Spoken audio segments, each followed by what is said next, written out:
आज मौनी अमावस्या के दिन नर्मदा में स्नान करने का विशेष महत्व है। मध्य प्रदेश की जीवनदायिनी नर्मदा केवल नदी ही नहीं है, बल्कि लोगों की आस्था का केंद्र भी है, जो अपनी विपरीत दिशा प्रवाह के लिए जानी जाती है। जबलपुर नर्मदा के किनारे सबसे बड़ा शहर है, जहां का भेड़ा घाट देश भर के साथ ही विदेशी सैलानियों के लिए भी आकर्षण का केंद्र है। लेकिन जबलपुर में नर्मदा पर बढ़ते प्रदूषण की मार की एक अलग तस्वीर हम आपको दिखाने जा रहे हैं। तो मां नर्मदा पर देखिए ये खास रिपोर्ट।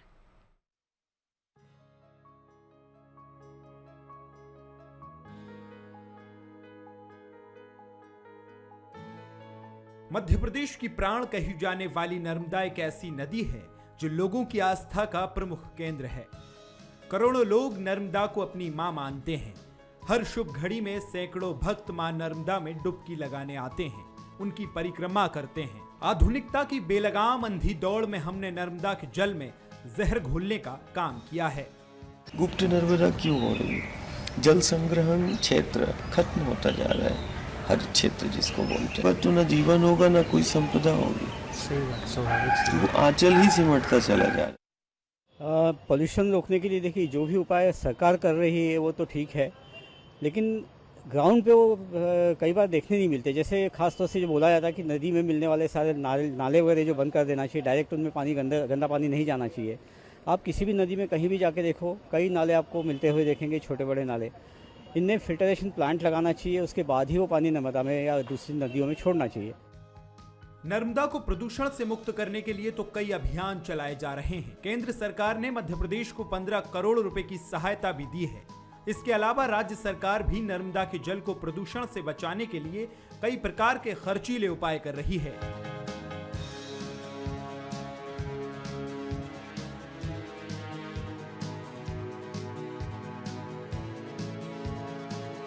पर तमाम शोध और अध्ययन बताते हैं कि नर्मदा को लेकर बनी योजनाओं से दूरगामी परिणाम सकारात्मक नहीं होंगे।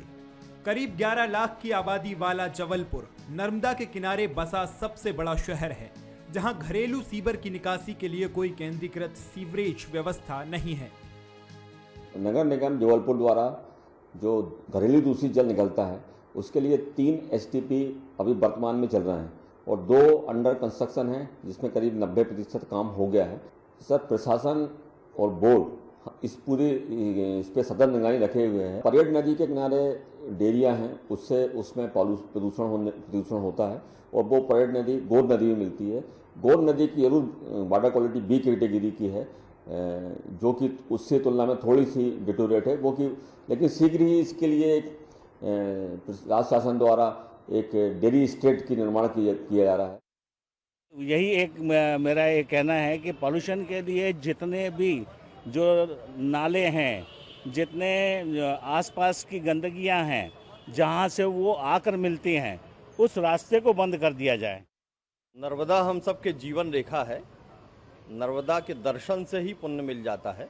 इसलिए हमारा निवेदन यही है कि जो हमारे घर का पूजन पाठ की सामग्री है, उसका विसर्जन न करें। ये सबसे बड़ा योगदान होगा। नर्मदा का जल कितना साफ है, इस बात का प्रमाण हमें लॉकडाउन के वक्त दिखा। नर्मदा का जल उस वक्त जितना साफ था, शायद उससे पहले ही पिछले सालों में किसी ने ऐसी तस्वीर देखी होगी।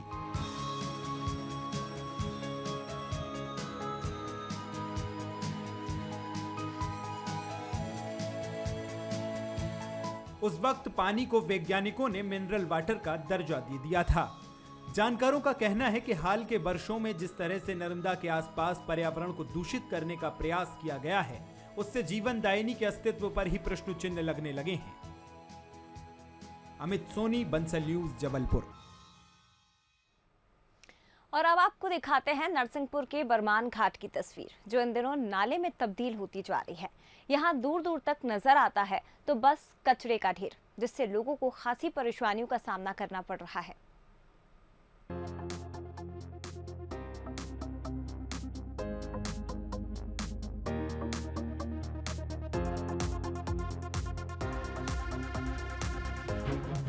कभी यहाँ भी नर्मदा का विराट रूप था, नर्मदा की तेज धार थी, लेकिन अब नर्मदा मैली हो चली है।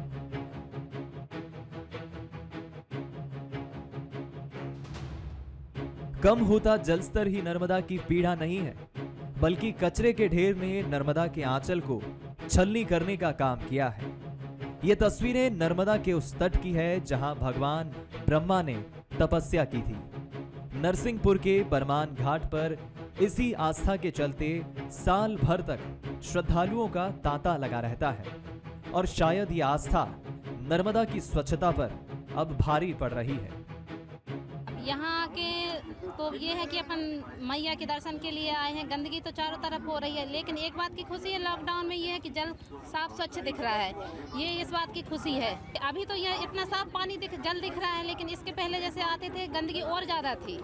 और जैसे मेला लगा है जहाँ तहाँ ये गंदगी फैला रहे हैं, ये गलत बात है। यही है कि अब गंदगी ना फैलाएं। सफाई अभियान जैसे आए हैं तो 1 घंटा सफाई अभियान में निकालें, जैसे 4 घंटा घूम रहे हैं तो 1 घंटा वो सफाई अभियान के लिए दें। ये इतनी भीड़ दिख रही है यहाँ पे, यदि सब लोग 5 मिनट भी अपना समय दे देना तो उसमें भी बहुत हर एक घाट साफ हो जाएगा। नाले का पानी आ रहा है, बस्ती का पानी आ रहा है, अपना पूरे शहर का लेट वाट का पानी भी आ रहा है, सब कहीं का तो पानी आ रहा है। तो ये बीच नर्मदा में मिल रहा है, बीच नर्मदा यूँ मिल रहा है और बीच घाट पे से बह रहा है, ये समझो आप तो। बरमान घाट पर मकर संक्रांति के साथ ही कई बार मेला लगता है। हजारों की संख्या में श्रद्धालु भी आते हैं, स्नान कर मां की आराधना करते हैं, लेकिन जाने अनजाने आस्था के साथ खिलवाड़ भी करते हैं। नर्मदा के तट पर साबुन शैम्पू के इस्तेमाल की बात हो, बचा हुआ खाना हो या फिर फूल और पूजन का सामान नर्मदा में छोड़ना आम बात हो गई है। इधर पे जो गंदगी करते हैं उसको देख के बहुत दुख भी होता है। इधर पे बहुत ज़्यादा गंदगी करते हैं लोग। उनसे यही निवेदन करेंगे कि इधर गंदगी ना फैलाए, अगर गंदगी करें तो उसको साफ भी करें। हाँ, भक्ति के नाम पे गंदगी करते हैं लोग। भक्ति जैसे नारियल फेंक रहे हैं, इधर कचरा कर रहे हैं और कोई साफ भी नहीं करने वाला है। हम ये अपील करेंगे कि यहाँ पे लोग अच्छे से सफाई करें, सफाई अभियान चलाएं, गंदगी ना फैलाएं और माँ की पूजा करें। नर्मदा सदियों से आस्था का बड़ा केंद्र है। नर्मदा ही ऐसी एकमात्र नदी है जिसकी परिक्रमा की जाती है। नर्मदा का हर घाट अपने आप में अहम है, लेकिन अब हमें आस्था के साथ साथ नर्मदा के संरक्षण पर भी गंभीरता से विचार करना होगा। नर्मदा की स्वच्छता पर जोर देना होगा, जिससे आस्था और पर्यावरण दोनों की रक्षा हो सकेगी। राजेंद्र तिवारी, बंसल न्यूज, नरसिंहपुर। तो इस कार्यक्रम को आप तक पहुंचाने का उद्देश्य बस इतना ही था कि प्रदेश की जीवनदायिनी नर्मदा को यदि प्रदूषण करने की गलती हमने की है तो उसे सुधारने की जिम्मेदारी भी हम सभी पर आती है और छोटी छोटी कोशिशों के जरिए हम अपनी इस भूल को सुधार सकते हैं। फिलहाल इतना ही, बने रहिए बंसल न्यूज।